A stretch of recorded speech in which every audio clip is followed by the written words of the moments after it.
حسنہ عقیل نے پوچھا ہے اگر کوئی اپنی محفل میں بے عزتی کرے تو کیا اس سے ترک تعلق کر سکتے ہیں؟ دیکھیں بھئی کسی کے لیے بے عزتی کرنا کسی کو یہ تو بالکل ناجائز ہے. کیوں کرتا ہے کوئی؟ یہ ناجائز ہے، حرام ہے. کسی مسلمان کو بے عزت کرنا، اذیت پہنچانا، ستانا، تکلیف دینا ظاہر ہے کہ یہ بالکل ناجائز ہے. اس کو حکمت کے ساتھ، موعظہ حسنہ کے ساتھ سمجھایا جائے. اور اگر وہ نہیں سمجھتا تو ترک تعلق تو خیر نہ کریں، لیکن اس محفل میں جانے سے اعتراض کریں.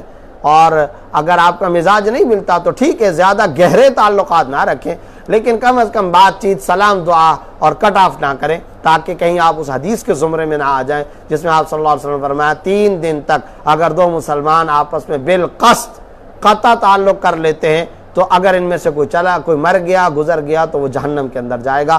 یہ بہت خطرناک وعید ہے، خطرناک ترین عذاب پر مشتمل، وعید پر مشتمل حدیث رسول ہے. اس لیے اس زمرے میں اپنے آپ کو بچانے کے لیے یہ کام کرنا چاہیے کہ جس سے مزاج نہیں ملتا گہرے تعلقات نہ رکھے، چھوڑ دیں، اعراض کر لیں، چھوڑ دیں. ہاں قطع تعلق بالکل نہ کریں، بالکل کٹ آف کر دینا یہ طریقہ صحیح نہیں ہے. سلام دعا کریں، بات چیت مختصر سی اپنی کریں اور اپنے کام سے کام رکھیں.